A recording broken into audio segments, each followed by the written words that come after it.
Well, greetings and salutations, everyone. I hope everyone is doing well today, and welcome to today's upload. Before we jump into it, a couple links. As many of you know, I rely on Patreon, PayPal, channel membership, and the merch to help the channel to continue to grow and go. Links to Patreon, PayPal, and channel membership is in the description below. Merch displayed directly under the video. Also, Dogman Frightening Encounters, Volume 1 through 3, the audiobook versions. They were written and researched by Tom Lyons, narrated and produced by me, Jeff Nadolny. Those audiobooks are available on Audible, Amazon, and iTunes, links to which are also in the description as well. And finally, last but definitely not least, if you'd really like to help support the channel to continue to grow and go, simply subscribe. It doesn't cost a cent. Click the like button, takes half a second. If you don't want to miss out on any of the informative uploads I put out daily, click that bell icon, and folks, please leave a comment. Why? Well, because all these things really do help the channel to continue to grow and go. And yes, folks, they definitely do matter. Now, everyone, I have taken far too much of your time. Let's jump in to today's upload, shall we? All right, everybody, tonight I have a special guest. He reached out and shared his encounter with us just recently, Scarborough. He's got a great channel. He will tell you a little bit about that. But he's here today to share his encounter with us in his words. Scarborough, how are you tonight? Hi, Jeff. How you doing? I'm doing great. How's everyone out there? Right on. So how you doing? I'm doing well. So all right. I had the opportunity to share your encounter. Would you like to share it with us Sure. in your words? I can start it off. That's not a problem, you know. Right. Okay. You know, I was back then, like I said in my story, I was hospitalized for 12 days. I blew out my duodenal ulcer there, and I did not have an operation like I read in some of the comments. I really appreciated all the comments and stuff. It was fantastic, and thank you everyone. But no, I did not have an operation, but I did tear my esophagus when I projectile vomited and filled the sink full of all my guts and blood and whatever, stomach acid, which I required a blood transfusion. I had a blood transfusion for losing all my blood, a lot of blood there in that. So I wanted to get that straightened out first. And I was 6 feet tall, 250 pounds, solid muscle, like from working out since I was a teenager, some martial arts, stuff like that. Okay, so that played a part on why I kept going back for the encounter, during the encounter. So, like I said, once I got out of the hospital, and I was in for 12 days, so I went to stay with my friend there out in Oakville, Ontario. Right, so like I said, riding along, and I was in extreme pain, right? Tying my shoes the first couple days was impossible, okay? So anything like that, any kind of function, sitting down was excruciating. So let's just go straight down now. Like I traveled along the same route every day. It was a straight path, one road right to the quarry, right? No turns. That just till I got to the roadway and the pathway. Okay, had a ridge on one side, like at least 20 feet high, and then as it tapered out, it went up higher. It tapered down to about 15, 20 feet at the end, but it was up about 30, 40 feet at the start of the ridge, at least. So, and it was a narrow pathway. Like, it was blocked off on both sides, and it was about 200 feet at least of, like I said, the rocks, the not pebbles, but boulders, mini-sized boulders, rocks, size of grapefruits, from grapefruits down to, tennis ball size, packed solid, like, about 6 inches deep. You had to walk. You could not ride a bike. So that, no matter what, even you had to walk it in and walk out. It was like the gauntlet. You felt like trapped. So I was like every day. So the first day, like I said, that Sunday was interesting. I had the sixth sense just going crazy on me, crazy that I was going to experience something. I didn't know what it was going to be, but it was incredible how powerful your sixth sense could be. And that, let's see,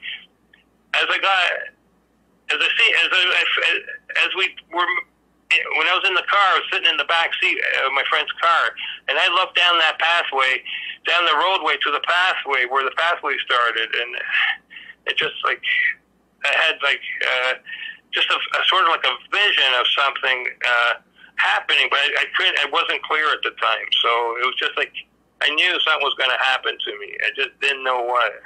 Sort of like a deja vu, sort of, or something like that, intuition, whatever you want to call it. I just knew something was going to happen. I've had multiple experiences over my lifetime.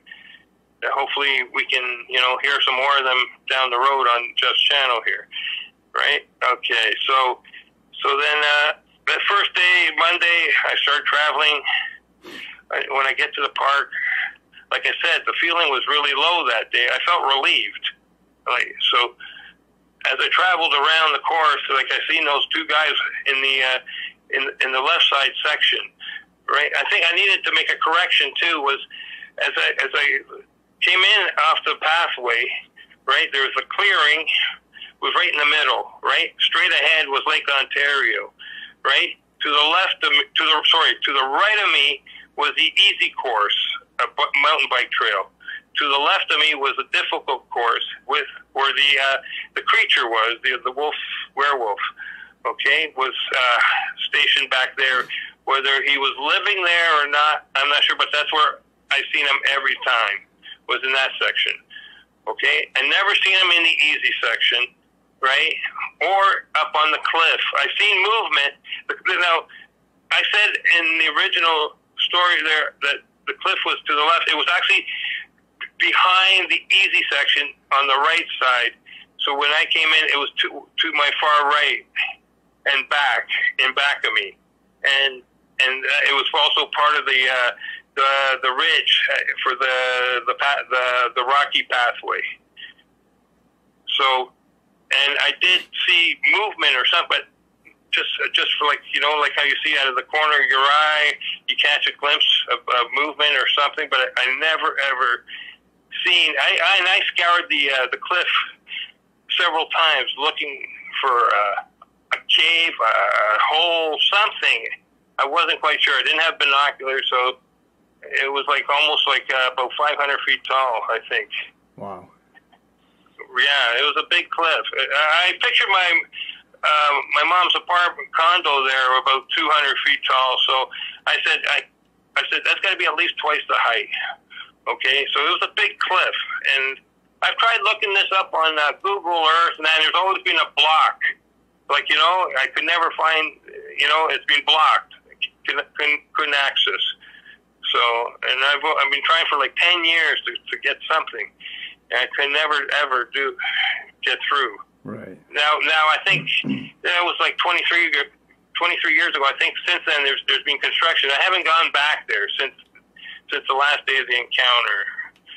Right. So for whatever reasons, I've had vehicles to travel and stuff, but just I guess you don't fake twice. Right. Take a chance. I just whatever happened that day, I did not want to chance it again. I don't know why, but I was too scared to go back. Absolutely. Basically. Absolutely. Right? To just, I believe in karma and stuff and all that, whatever people believe in, you just don't tempt fate. Luck played your guardian, whatever. You don't go against that. Right. Somehow, I was lucky to get out of that, so I didn't want to chance that ever again there. So Monday, you go back and Right. Monday I go back. Right. There was two guys who said they helped build the course. And that was the only day I seen them there. I never seen them again there. Right. We're right in the difficult section. In that, but there was no creature there. But like I said, as soon as they left, I had crazy eyes on me. At first, so I'll start like from one section, from the cliff, and also from the wood. And if anything had tried to move, where I was in the clearing, you couldn't get past me. Where I was sitting down, or not sitting, just on my bike there, standing. Right, leaning on the bike, kickstand, just leaning, but standing. I could not even sit. It was hardly, like even on my bike it hurt. Mostly I was just standing on the pedals a lot of times. Right. So like I said, I sensed something from the left side with a difficult section. After those guys left, eyes on me. And then in crazy eyes on me, also from up on the cliff. So I was starting to think there might be two. Like I said, you couldn't get past me. Like you couldn't. It was impossible to get either from one way or the other. I would have had to seen you. Okay. Okay. So I believe there might have been two entities, possibly a male and a female. Or if that was fast enough, it could have got around. And, I did have my back turned, so you never know. So, like on the second day, where I said where the creature was making a beeline across the rocky shoreline, right? And that had, and it was full out 20 miles an hour on rocks. Right, like you picture yourself running on a rocky shoreline. You're going to trip and fall or something, right? Like they weren't as the rocky shoreline wasn't as deep, like as the pathway. The pathway was twice as deep, full of rocks, right? So, but it was still the way it ran lurching forward, right? Like with its arms right down by its side, right? They weren't even swinging. They were just sort of hanging there, right? It was like weird how it ran. It ran the head was actually like leaning right forward, like Like it was top heavy. Pardon me? Like it was top heavy. Yeah, top heavy like that. Yes, and it was lanky. Right? Like I said, at first I thought it was a derelict or some kind of rummy, person, with rough disheveled clothing or something like that, right? Right. Till like I said, like I was hunched over my bike tying my shoe. Right? I had the pedal, my left shoe, the pedal. I had brought the pedal up to the top, so I didn't have to reach down to the ground. So I was hunched over. That was after my front wheel had gone off that log, and I buckled over in pain. While I was down there, I seen my shoe was untied, so I decided, I might as well take care of this. So that's when my alarm bell started going off in me, and that's when I sensed, wow, something's coming, and my intuition, sixth sense, boom, I pointed right towards that shoreline, like radar, right? Boom, I was right on it. And I caught it off guard. I think it was trying to it was like maybe about 50 feet between the two sections, the clearing, roughly, right? It was trying to clear, right? To get behind me. And to the easy section, and I caught him off guard because when I stood up after and looked right dead in its eyes, it was like whoa, like it didn't quite put the brakes on, but all of a sudden, whoa, and it veered off. All of a sudden, from going in a straight path, all of a sudden it went into a complete 180-degree turn. Like I mean, a complete turn, not just whatever. It was weird, like half a clock face, you know? Right. That was weird. Yeah, I was going straight across the shoreline to try and clear that short gap between the two sections, right, and get behind me. You didn't think whatever. I was watching, or I don't think it knew. It just, like I said, when my wheel went off the log, I was making all kinds of like a wounded animal noises, right? Yeah. So I must have been ringing the dinner bell for this thing. Yeah, he was trying to flank you. Pardon me? He was trying to flank you, like flank you. Yeah. That's what he was trying to do. Go flank behind me there. Yes, right. And but it must have sensed. Like I said, it came out of nowhere. Like I couldn't see past like maybe 10 feet past the corner of the shoreline. The woods there went right up, almost like maybe 10 feet from to the water, right? 10 feet away. It had the rocky shoreline there, right? So, and it was all rocks. There was no sand. It was all rocks. Right. So, and it ran on those rocks full out. Okay, there was like no gaps of sand, nothing. It was just solid rock bed. Okay, but not as big. Like more like less than fist size, more like a golf ball size, and maybe and up to tennis ball size rocks. Right. But it was completely covered. And for that to do that, running like that full out on those rocks, it was incredible. Yeah. Like I don't know how fast it could run, but I was impressed. I thought Absolutely. To be able, pardon me? Absolutely. I mean, he's yeah, it was. I couldn't do that. No way. Yeah, there must have been some sort of angle, and it was uneven ground to travel at such a speed. Right. That's what I'm saying. It was determined to get across.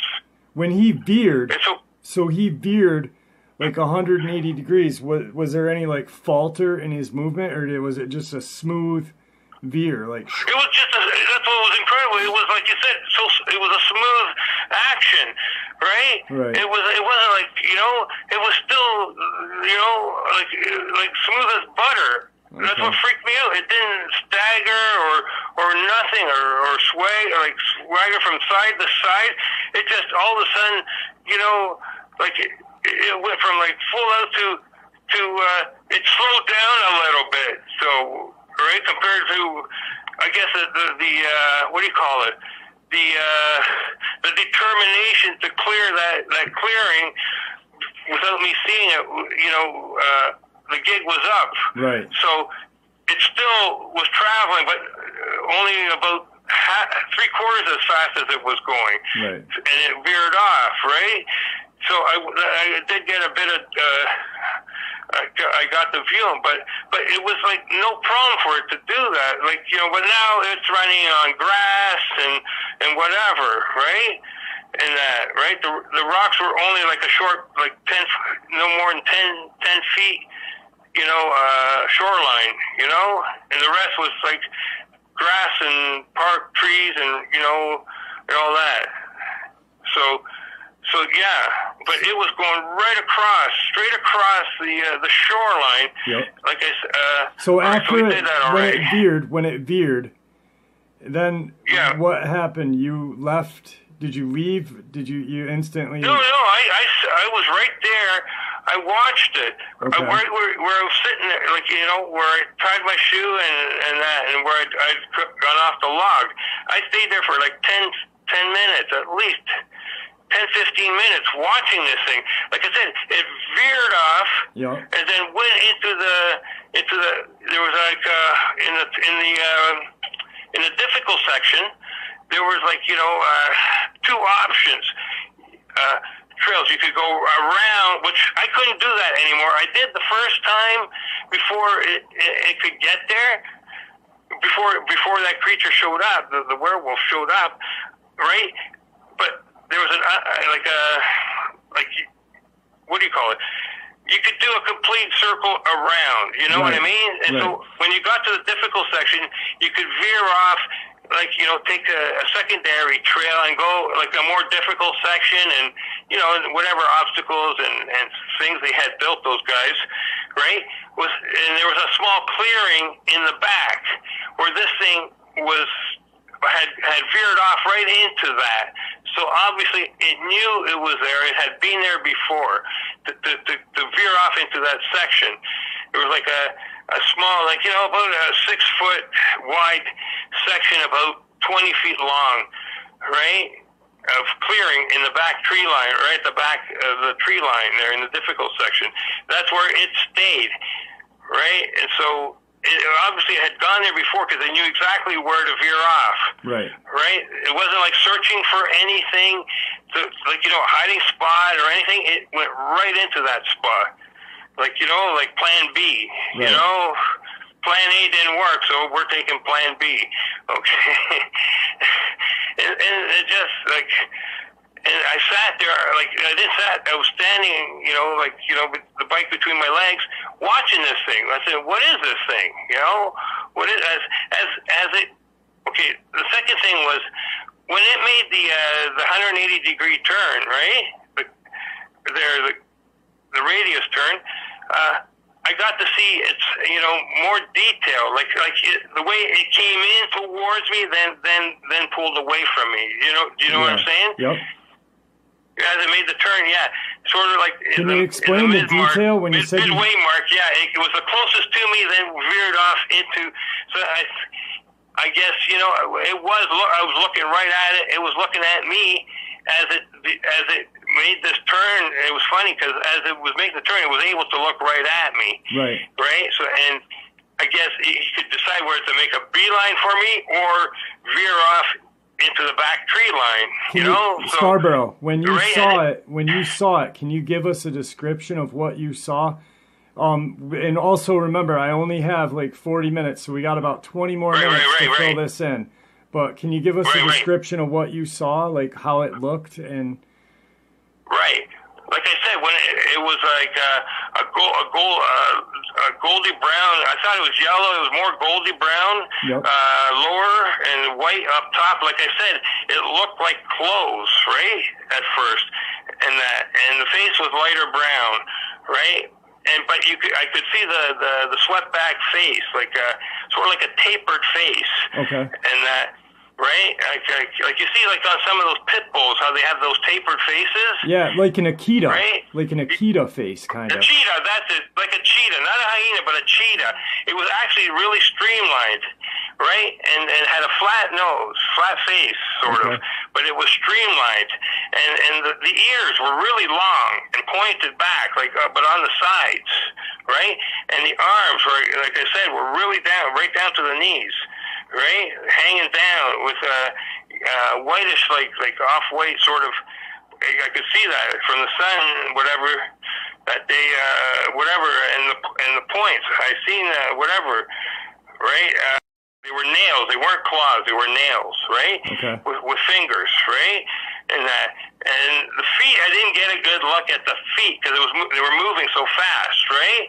But I didn't, you know, whatever. Like it was covered like fur, like, you know, short, thick, like thick, shaggy fur. I thought it was like I said, clothes. It wasn't long. It was not long hair, so it was short and.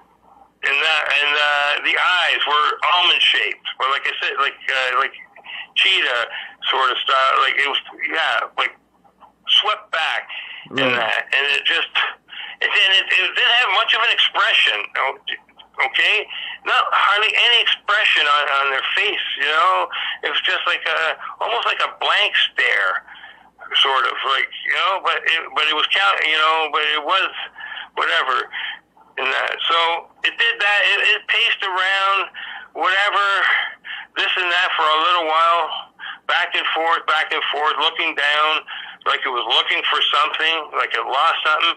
I guess it was all a ruse to fool me or confuse me. Like it was like, you know, like because I caught it in the act of coming towards me, so I guess it needed a ruse to try and fool me that it wasn't actually coming for me. Right. So, right, and that took me a lot of years to figure that part out. I was baffled on why it did that maneuver, right? So, so then, so like I said, it even picked up a bag. I don't know where it found the shopping bag, but it had a bag and it was holding it in its right hand, right? Just down by its side, right side. Whether it was to hide something or like so I couldn't see or whatever, I don't know. But I was watching it for a while. Like, I'd stop and watch this thing on and off, right? Just trying to figure out what it was. I could not tell what it was at that day. And it made no noises. Like, it wasn't panting. It wasn't doing this or that. It was really silent, when, even though it ran full, it was running at quite a distance. Right. Like, at a higher up speed, top speed. I don't know how fast it could run. I believe it could run even faster than that. If it could do 20 miles an hour on the rocks, it must be able to go twice as fast, I say. That's maybe how it could sneak up behind me. Right. So to get up on the cliff so then that was whatever, Tuesday, like I said, okay, that was Monday, then Tuesday, Tuesday was the, hold on, what's that? Tuesday,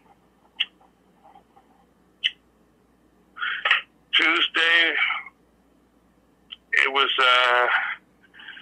just, Monday was, the bikes. Tuesday, that was Tuesday. Yep. Wednesday, so the back tree line was about, where it was stationed was, I think, close to about 200 feet, and it had moved up to about 90 feet on the Wednesday, okay? And was positioned behind the bush. And I had stopped to look at every time I got to the difficult section to look at it. It was crouched behind the shrub, the bush.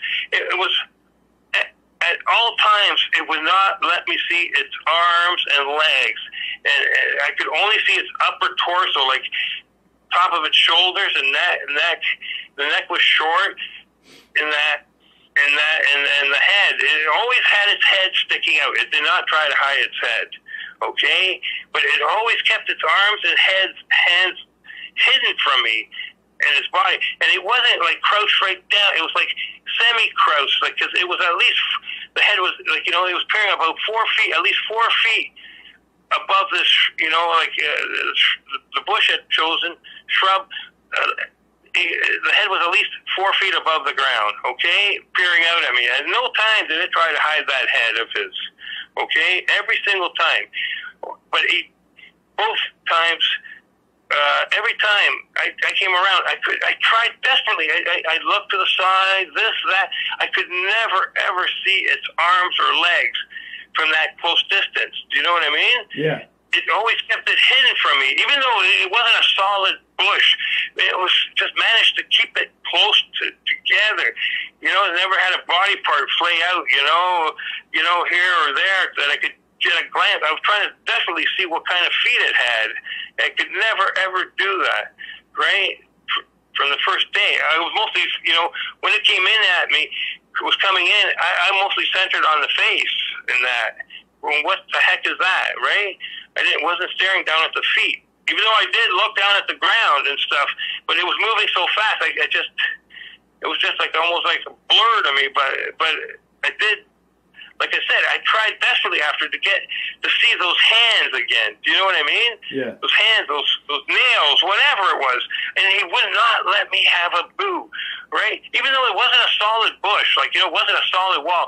It was gaps in there. I could not, for the life of me, it was like, because its color it blended in together. Its arms, its legs, everything. The colors blended in.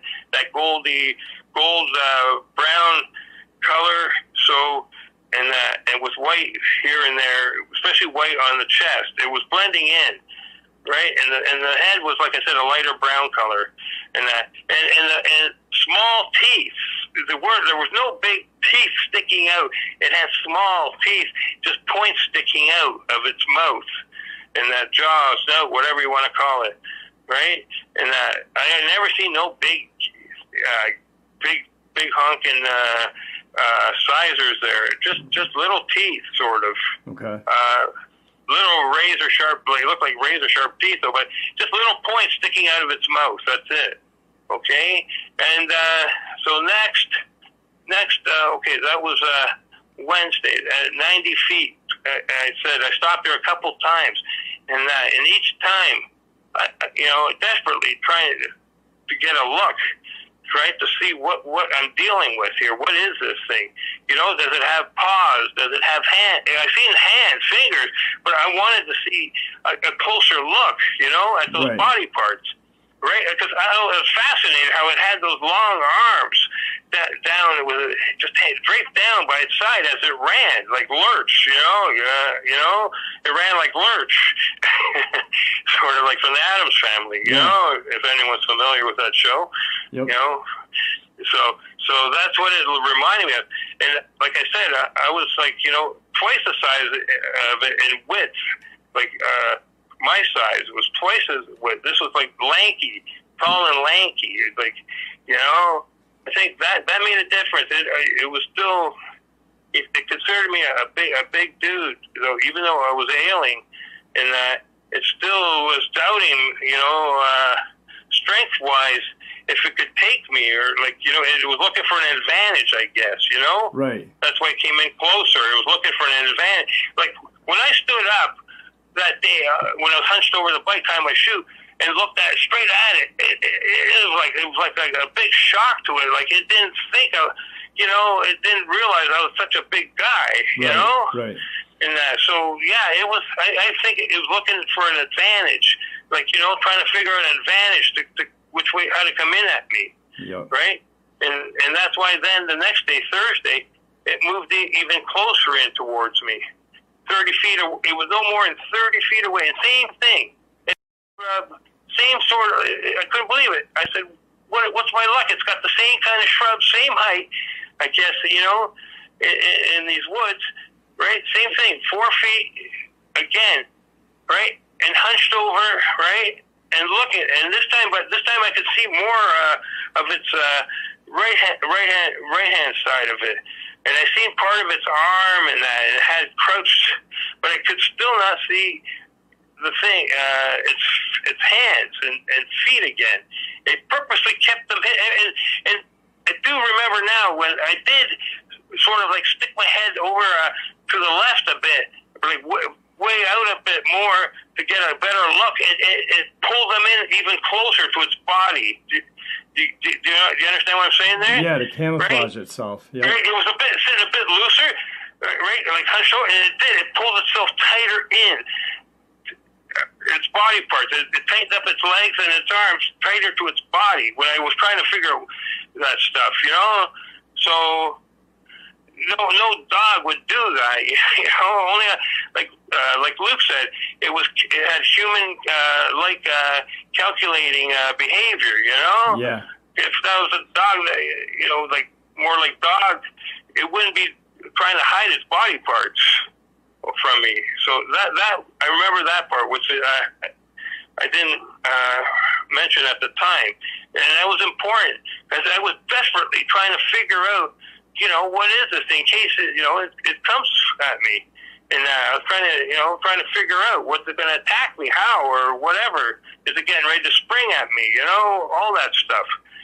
So so that this is like less than 30 feet max, right? Even less, I'm trying to picture here. It could even be less than 30 feet, 25 to 30 feet, somewhere in between there. And then so when on my second pass, right? That's when I noticed, like I said, when I put my feet down on the ground, and that freaked me out when I seen all my footprints over the several days there. I had stopped in the exact same spot each time, and it was in a direct line, right? And all my footprints were. I didn't realize I had stopped in the exact spot every time, and so it was lining me up, right?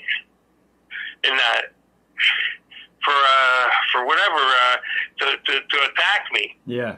So right. That freaked me out the most, was seeing all my footprints. There was not one set, like just 4 or 5 feet further away. Every single set of my footprints were all right in a 2-foot radius, right around me, right there. And it was crazy. I said it was like a beeline, right from the back from 200 to 30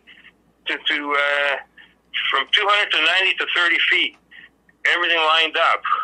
And so that day, right, was when, like I said, previously I had been attacked by a German Shepherd in my own house, right, at close range, within 5 feet of me, right, and I had looked in the eyes, and I had been attacked. Like a roommate had gotten a vicious police dog. Yep. Right, and so I had looked at it right in the eyes, and I didn't back down because I was too young and crazy at the time, full of piss and vinegar, and said, F you, this is my house. So confronted, right, I seen the glint in that, and the dog's eye, before it got ready, sprung at me to bite me in that, right, lunge at me. So I was sensing the same thing that day. The curiosity had disappeared from its face, and it was getting ready to attack.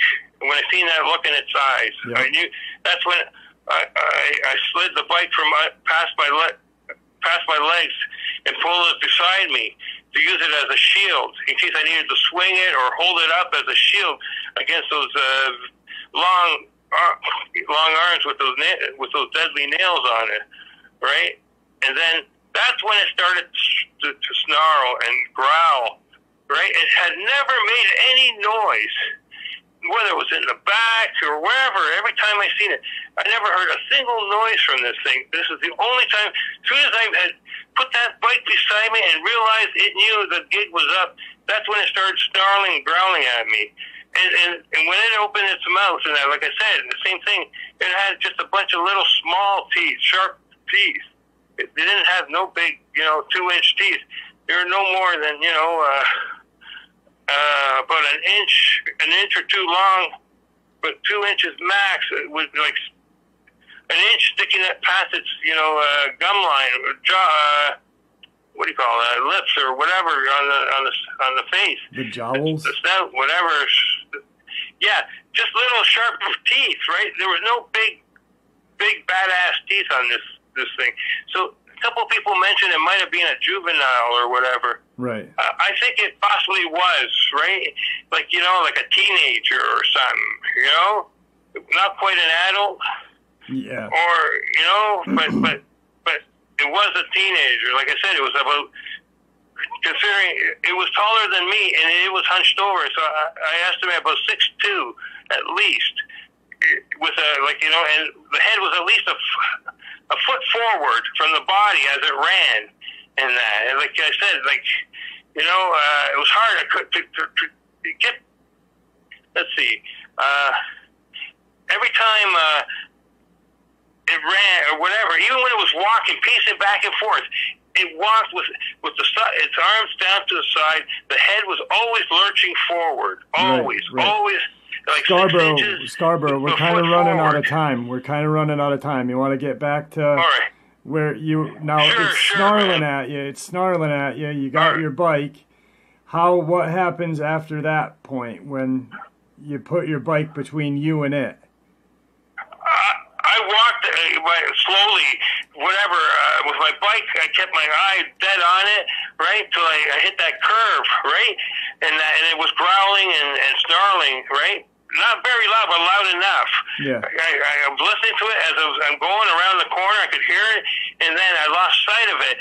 And then within about 20 seconds, not even 15 seconds, I got hit with this massive wave of infrasound wolf howl, right? Massive, right? Like, in that, and I'm like, how the heck did this thing get around me that fast? Like, it was only like less than 15 seconds. As soon as I hit that clearing, I got hit with this infrasound. That's why either it was, I just, like I said, I only lost sight of it for about 10 seconds the most before I got hit with the infrasound. As I made it into the clearing, and the pathway was like 10, 20 feet in front of me, I got hit by this massive wave of infrasound it felt like it was coming from up top by the cliff or something, right? And I couldn't tell, but it was just so loud, man. It was like incredible out in this section, like open section with nowhere for it to reverb off of other than my body. The Lake Ontario was behind me and that, so it would have just carried further. And these guys were coming, these two guys were coming down the pathway when they heard it too. And this pathway had walls and stuff. And for them to be able to hear up that pathway, and then they asked me, you know, was that a wolf howl? And I answered both of them, yes and yes. Before they started walking, I said, okay, and they looked nervous. They made it about 20, 30, 40 feet, about 40 feet past me, 30, 40 feet, when it got hit by a second wave of a wolf howl there. And just, once again, boom, but they got the brunt of it. These guys, it hit me, but I think it came from up above the ridge, because it came down, it felt like it came down from an angle from up above us. And that, but look, these guys were absolutely white as a ghost, man. Like, they were, like, I think they crapped themselves right down the spot. Right. And they're begging me, please, wait up, stop.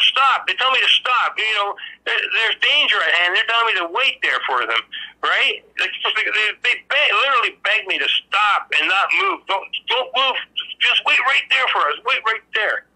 I didn't understand that. So, whatever, and like I said, so I waited for them. They said, thank me, whatever. So, you know, they wanted, you know, I guess they felt safer with a big guy beside them or whatever. So, boom, boom, boom. And we're walking, but as we walk, and I kept saying, 5 times it crossed my mind that these guys were going to push me fucking down. So, and like use me as, so they can escape with their lives or whatever. You know what I mean? Mm-hmm. Right? That crossed my mind 5 times. All right. As I kept looking up at the ridge I kept looking back up at the ridge and behind us on the pathway, making sure that, you know, there's nothing coming towards us. Right? You know, or whatever. I thought it was going to come running off that ridge and jump us or something. You know, like, you know, leap off that ridge and attack or something. Yeah, that's all right, basically right now. That's insane. You got that? Those guys just walked into that, and that is... Yeah, they got the brunt of that somehow. But it was hard to tell where it actually came from, if it came from behind us or above us. But they got hit. The way you explained it, there's walls, so it's like echoing where you guys were and just bouncing, and you know, you're in a quarry, so you've got the lake on one side of you, so it's just you know, bouncing around on these walls. That's friggin' insane.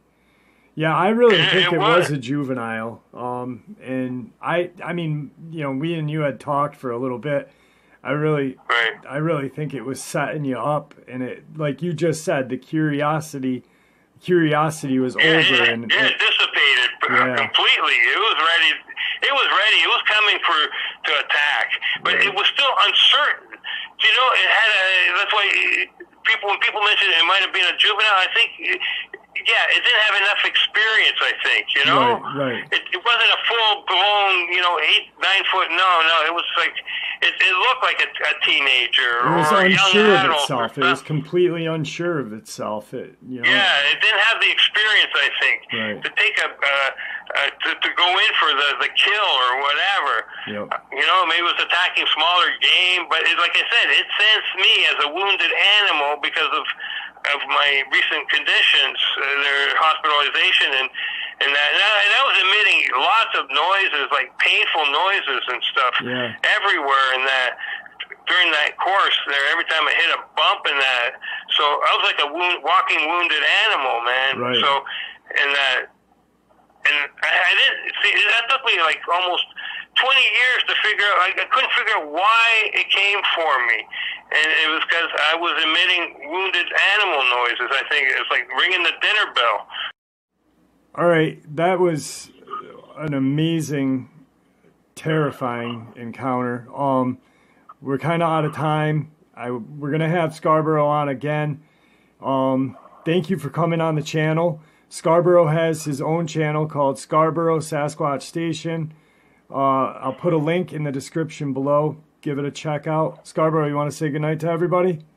Yeah, thank you, everyone. Thank you very much. Thank you. And please check out my channel. I got interesting stuff. The Scarborough Howler deals with werewolf-type howling just outside my place. It's really interesting. Very loud vocals. Check it out, my friend. Plus, interesting videos up your alley. There all kinds of interesting stuff. Right on. Thanks, Jeff. Thank you very much. Thank you. Have a good night, brother. Well, there you have it, folks. Today's upload. I hope you all enjoyed it as much as I enjoyed sharing it with you. I'd like to thank you all for supporting the channel. It is your support, after all, that keeps the channel growing and going, and what gives people a place and a chance to share their experiences, ideas, and theories judgment-free, simply treated with the respect we all deserve. Thank you. Please stay safe, happy, healthy, and ever vigilant, keeping an eye on our children, pets, family, friends. These creatures are real. They are out there and they are dangerous. Share this information with those you love and care about, and it may just help save their lives someday. Until next time, never stop asking questions, never stop searching for answers. God bless.